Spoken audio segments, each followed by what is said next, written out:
And there we go, bam, just like that. Good morning, everyone. It is Monday. It is February 1st, the start of a new month. We're going to kind of wind up January in probably about a few minutes and jump right into what's going on with February. But what a way to start out on a Monday. Start of a new week, start of a new month. Good morning. This is Carol Sue, aka Naughty Boss, live from Vero Beach with TwoSistas, and good morning, everyone. My name is Janice, aka Wellness Diva, having lighting and glaring issues as always. You know, the end of January, it's the 1st of February, and in the Northeast, we are under a winter storm warning, and we expect in our area to get 12 to 24 inches. Kind of a big range. We don't know. We'll figure it out as we go, obviously, but we're keeping toasty warm because it's cold. So let's recap January. And I'll just start off by saying, on a personal note, January in some respects was a shit show. Yes, it was. It really was. And I just want to say, and I'm going to speak in general terms because I never give out anybody's names because I don't think that's right. But when you, how do I start out by saying this? I'm just going to come out and say it. When you lose a friend, and not by death, okay? So I just want to let everybody know that did not happen. But when you lose a friendship that really meant something to you, to me, that was devastating. Excuse me, that was devastating on so many different levels. Now, how does that happen? In some respects, I don't even understand how it happened. So that's kind of what I was feeling this weekend. I'm not going to lie, it did get to me. But what I found was it was okay for me to take some time and validate it. And for me, when I get to that point where I validate how I feel, that's also the part of letting it go, because it's wasted energy. It sure is wasted energy. And I think we tend to, excuse me, my throat was a little dry this morning. We tend to, I think, almost focus too much. And I actually did a post that kind of summed that up. And a lot of times it's because we can't let go of the memories. There was a connection in there, and part of revolving as you gain more experience with the relationships, or you just have that experience under your belt.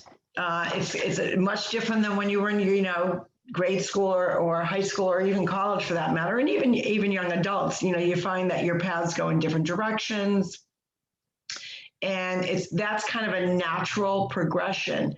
But as you age and your circle of friends become tighter, you value more partly because, and I think probably one of the main experiences, that you do value each other. You enjoy each other's company, and you're building that journey. You're building those memories that kind of intertwine the relationship as a whole.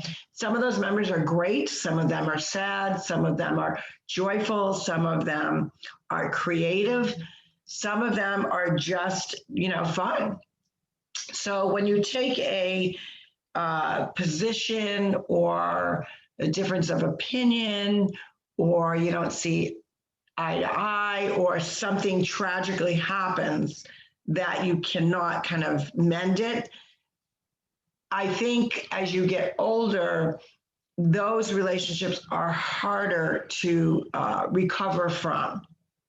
And, I also thought a lot about that this weekend from a different perspective, because it wasn't like anything specifically happened, but then I thought, well, something did specifically happen. And what was that? When you take a stand, when you have a belief system, when part of who you are is about helping other people, but also really focusing on treating people the way that we want to be treated, mutual respect. And when that boundary gets crossed, there are times where you can kind of pull the other one on either side to kind of see the point of view. Sometimes it's just a matter of reaching that old saying, extend the olive branch. You know, you'll hear a lot of that. And that does sometimes kind of help. And sometimes I wonder really if it's more of a Band-Aid, depending on the severity of what the disagreement was, depending the severity of the hurt, so many different things. So one of the things that I had chatted about, or actually that I posted, I'm going to try to see if I can get my exact words, because sometimes I don't do that. And then I find myself quoting myself and I'm like, that's not really what I meant. Let me see if I can find that. I know it was here. Gotta keep searching. Reflections, blessings. Okay, here we go. Found it. At some point in your life, you're probably worried about what somebody else is going to think about you, right? And that's partly because of friendship. You know, you try to always be your best self, whether it's a new adventure, whether it's an opinion, whether it's a new job, whatever it may be.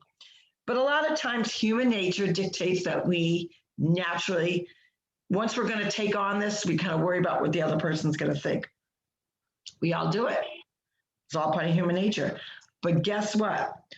Putting so much thought into someone that most likely won't even go to your funeral. And I asked, when I posted that, I said, read it, digest it, and reread that again. Putting energy into someone that probably won't go to your funeral.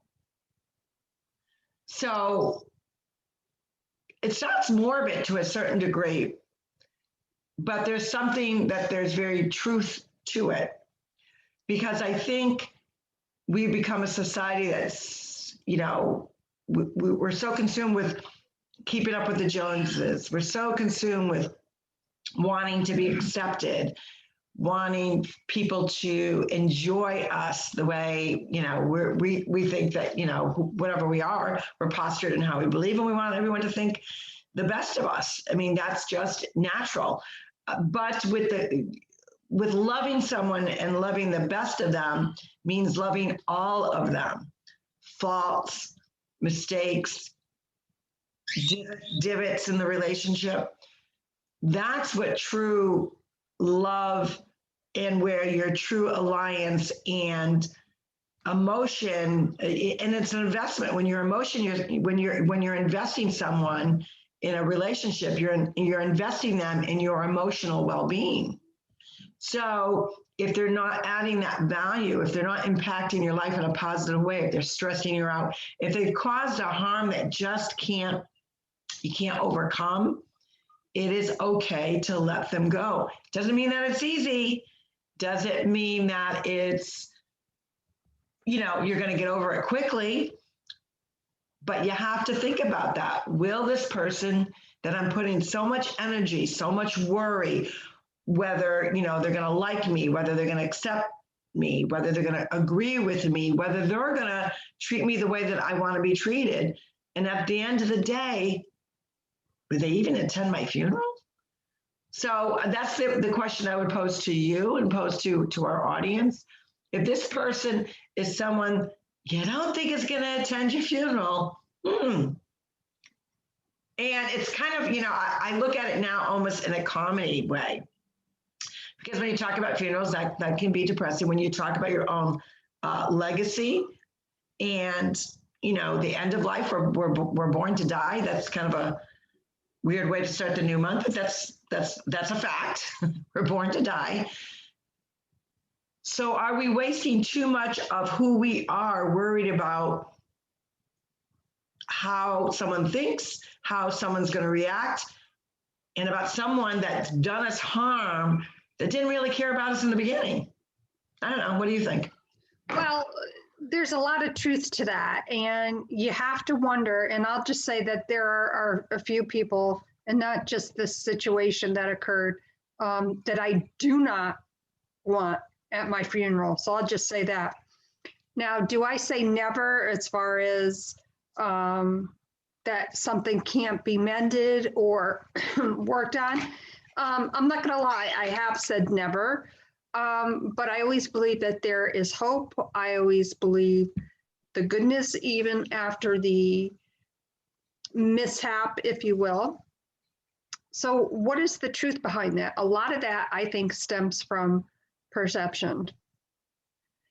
Because when things unravel, unraveling takes on a new meaning. And for somebody to think that really goes beyond, I think that maybe in their situation that they're putting too much into that. And where was the value in the friendship to begin with? Right. And don't you find too, when you get to that point, that, and I think this is part of a healthy relationship, to address issues as they come up. Most of the time we try to do that with our better halves. Sometimes that's an ongoing battle. I had that battle this morning about laundry. Someone is banned from doing laundry, or I'm going to get scissors and start cutting his clothes. Just saying. But anywho, if you're not addressing the issue as it comes about, don't you find when you reach that point of like you want to break it, you want to like just go at it, full force, and then your mind automatically goes through almost like a checklist. Well, back in 1982, he pissed me off, or she pissed me off about this. In 1994, this happened. In 1998, 2002, like you start going through this checklist of things that you probably never addressed with a person to begin with. So all of that baggage comes along with the current incident. Or it may not even be things that the person did wrong. It might be things that just irritate you about the person. So in other words, I know one of your pet peeves is if someone has a fork and before they've asked you, so I'm going to pretend this pad is a plate. And for those of you that are viewers or listeners that can't see, I'm actually just pretending I have a plate in my hand and a fork.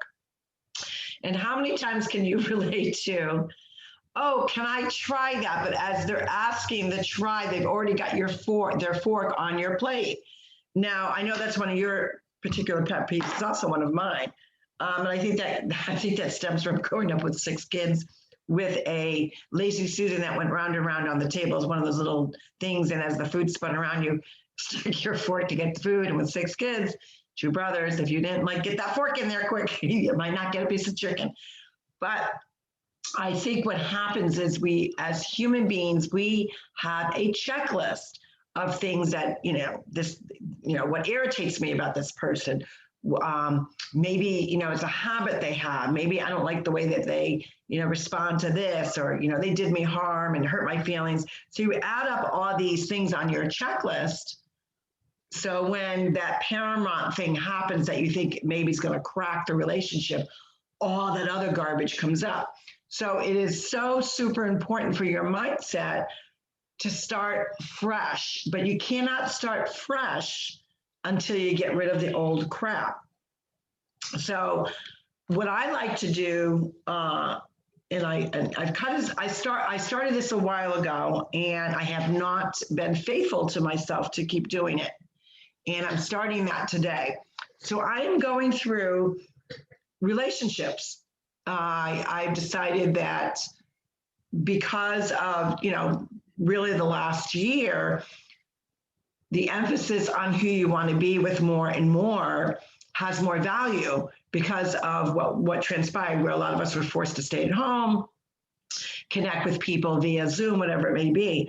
So what I started to do, and I backed off on it, but I'm going to start today, is do that. Take a pad of paper.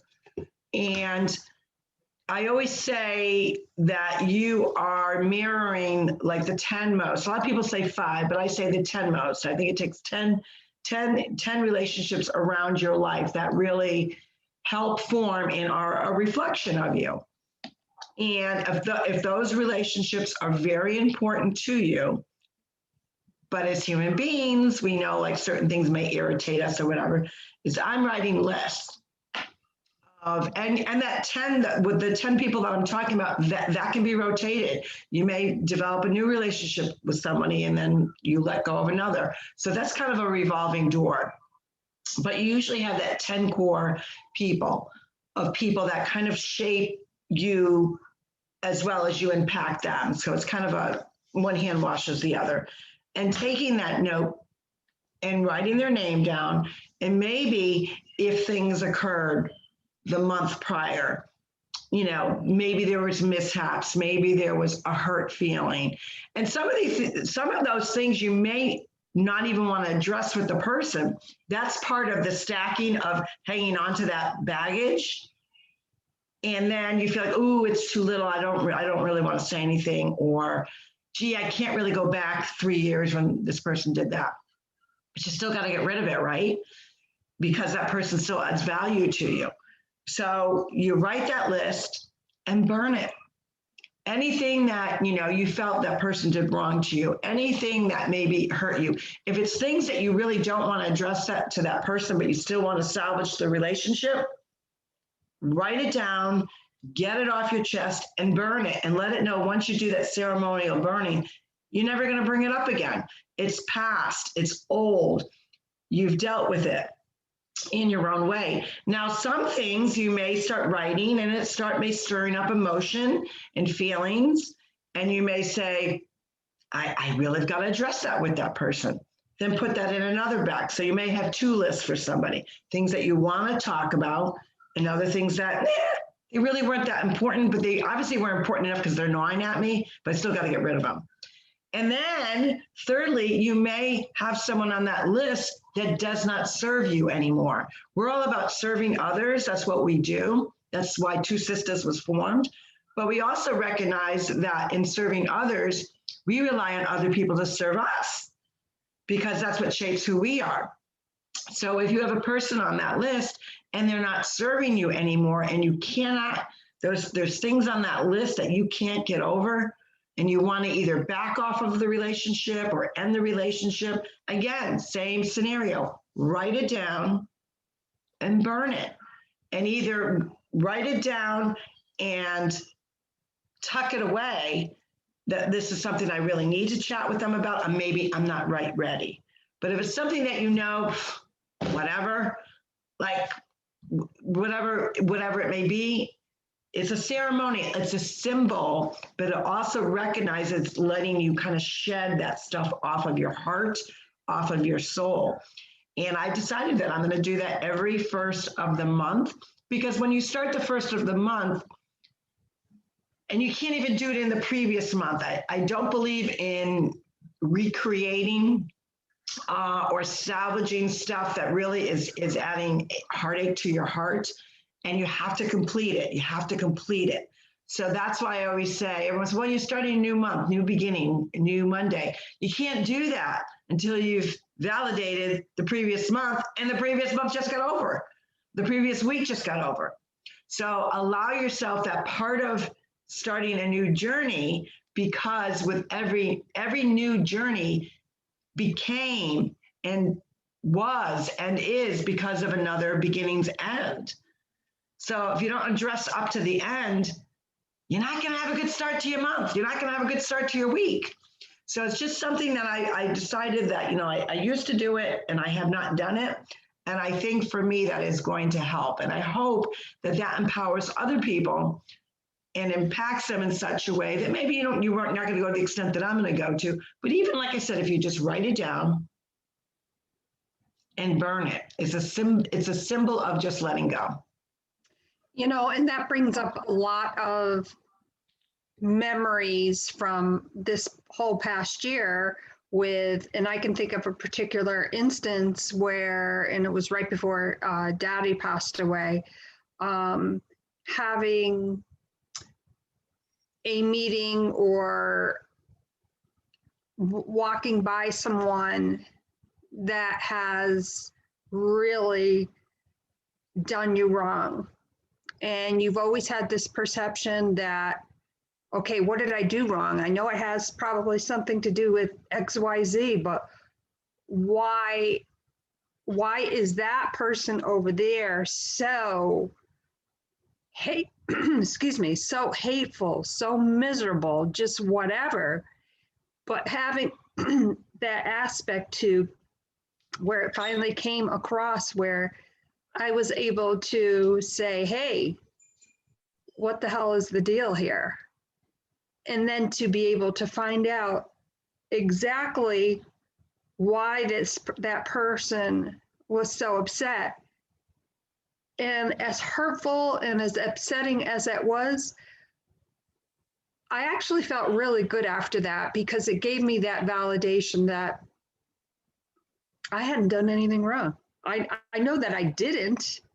I'm not going to say that I was ever innocent in this whatever had transpired, but I can say with certainty that having that validation for myself meant the world for me. And all I can say about that is I wish this person well, and I hope that they have a healthy life. And that's all that I can hope for. I still kind of say never in that situation, but I think that there's always hope, but I'm also being realistic. And that's really coming from the heart. So I think that there's validation. I think that there is forgiveness. I will never say never, but in the same respect, I'm not going to keep myself in the past because that's going to prevent me from going forward. So that's, I think, my advice for somebody who may be going through the loss of a friendship or the camaraderie. I know, for instance, for me, I'm very, very sensitive by nature. I just am. I always have been. I always will be. I'm going to be 59 years old. Oh my God, even saying that is like really weird. 59. And just so you know, when you turn 59 this year, you're really going on your 60th. Just wanted to throw that out there. Just saying. Yeah. It's the truth. OMG. And a sidetrack to that, a sidebar, this has nothing to do with nothing. Somebody said to me the other day, well, I can't believe all that's happened in my 50s. And really, theirs, in comparison to what my 50s have been like, we were both laughing so hard because, I had a major hip operation, 2 shoulder operations, 2 dental implants, broken foot. And it's just like, you know what, if that's the worst thing that I have to complain about, again, I think I'm doing pretty damn good. But moving forward with Mindset Monday, on a snowy Monday, what is the good that we can do for ourselves, but more importantly for others, is to be there for everyone. February 14th is coming up, and I think somebody's birthday is coming up too. Yes, Michael John's birthday's coming up. Sweet Pea. Sweet Pea, yeah, his birthday's coming up, and actually, it will be Mommy's, I don't know how many years since she's passed. That's coming up as well, too. And, you do have all these, as you get older, I always say, when we're younger, when we're in our 20s and 30s and 40s, I know those of you that are in that age bracket can relate. You have your calendar and whose birthday and wedding days and birth, the announcements of babies being born. And then you segue to the milestones and the anniversaries. And then sadly, when you reach late 50s, you enter another period of, that you're recognizing anniversaries of passings. It's a cycle of life. And you have the ability to say, hey, I'm going to take charge and I'm going to do things for my mindset that are going to help me get over these hurdles with relationships, with anniversaries, with birthdays, with all these different things that, life throws at us. I think the one thing that's helpful is to recognize when you're in that spiral. Yesterday, I was in that spiral moment of not in a good mindset, and truth be told, I started last night. You know how a lot of people do the, they have that dreaded, Monday's coming up. There's that stupid meme. I can't think of what it is. I always call it that dumb meme. Shmonday, where you're starting to dread that Monday coming up. I had that not in the same manner, but I thought, it's the first of the month. My mind is not right. I had a very bad day yesterday. Obviously, a lot of people know I feel I'm a digital warrior when it comes to politics. And not even just the politic piece to it, it's just, I think when you're a grandparent, you naturally worry about your grandchildren and what kind of world they're going to inherit. And it was a bad day yesterday overall, just hearing a lot of the news that's out there, as well as, last night listening to some very, very impactful video that, somebody that owns a huge platform was doing to Americans, kind of unbeknownst to us. And I just thought, my mind just got into this really bad place. And I thought, I'm dreading tomorrow. Tomorrow's Monday Mindset. It's a new month. And to our audience, we take pride in really putting that emotion into what we're chatting about and helping you. And I thought, last night, well, gosh, I'm a fraud. I've got to get my mind right to share and help other people. Yet I'm in this really bad, funky way. So I said, well, what can I do for myself? If, I was a client and I'm talking, what would I do for myself? So I thought, damn, I've got to find some station on TV, get a bowl of chocolate chip cookies, which I didn't quite get a bowl. I had 4, but they were the thin ones. I'm glad John, instead of getting the really chunky ones, you got thin ones. So then I feel like I'm eating the same amount, but I'm really actually not. And I was having a little chocolate chip pity party for myself in bed with the covers on. And I started to watch Sandra Bullock. I think I watched the Miss Congeniality. And then I watched another movie right after that. I think it's called The Promise or The Proposal. I think that's what it's called. And I just sat there and I thought, just tune the world out. I had not watched a whole movie in a while, never mind 2. And just as I was doing that, and I started off not feeling the best, a friend of mine who we've always known each other through church, and but obviously what's been going on in our country, we've connected even more. And he messaged me, said, did you hear about this? I said, look, I've got to tune out, the news of what's going on with our country right now. I said, I'm trying to get, Monday's a big day for me. I've got to get my mind right.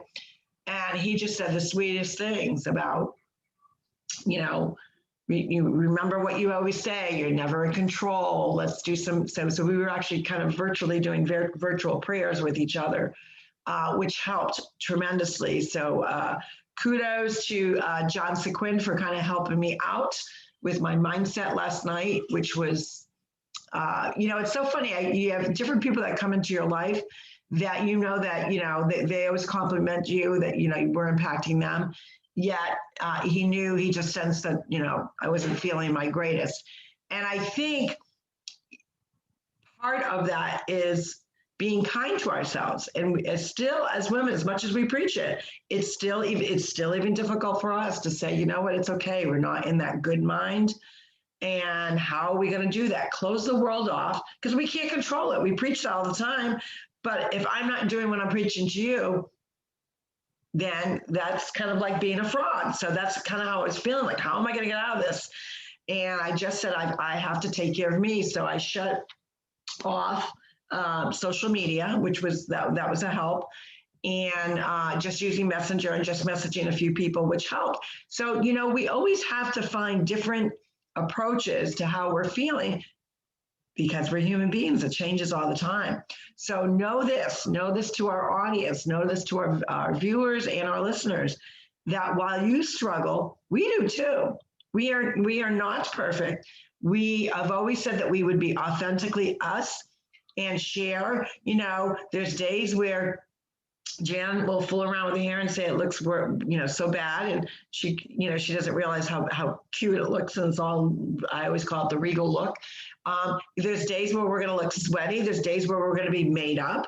There's days where it's going to be a shitty day, and we're going to share that with you. There's going to be days that there's heart-wrenching things going on in our world, and we always encompass what's going on in our world with our health and wellness. That's the mission that we're on. So if we're going to be authentically us, we've got to be authentically honest with our audience to tell you we have shitty days too. So yesterday was a shitty day for me. I really was stuck in my mind, but I'm grateful that I got out of it just in time for this morning, because I'm not going to lie. There was a point that I almost messaged Jan and said, I really don't want to do tomorrow. I really don't want to do it, but I'm so grateful that I pushed through it. So that's going to tell you, you got to push through these feelings. We're all feeling them. We're all at a crossroad in our life, whether it's with relationships going on in our world, with our communities, with our own personal lives. But if we band together and chat about it together and give good ideas to kind of help us through this, I think we're going to be more powerful. What about you, Jan? Don't you think? Oh, absolutely. And, Friday was my mucky day. But I think, again, it goes back to validation and practicing what we preach and finding those mechanisms or those little things that start the validation process. Okay, put a time limit on it and then move forward. And that's kind of what I have to do when I get in that mucky muck, so to speak. But on that note, mucky muck, it's actually a white kind of day out there in Connecticut. Lots of snow. We're going to be getting high winds. So to all my friends in the Northeast, stay safe, stay warm. And my name is Janice, AKA Wellness Diva, also known as the Deadline Diva, and lots of great things coming up for February. And I am with TwoSistas, and this is Carol Sue, AKA Naughty Boss, live from a windy Vero Beach. The sun is out. We do not have that inclement weather, but we do have kind of high winds. So it'll be interesting to see, up north versus down south, the weather, and we will be in contact. You guys, whatever you have to do with your mindset, know that you're not alone. You can always reach out to somebody. You can reach out to us. And do not feel less of yourself because you get stuck in your own brain. We all do it. We do it. We know, you do it. Let's do this together. We will see you tomorrow for Triumph Tuesday. And guess what? If we triumphed January because it was kind of yuck and it ended on a yucky note, but we're going forward with February, guess what? That's a triumph. You guys have a great day. We'll talk to you tomorrow. Bye, everybody. Have a great day.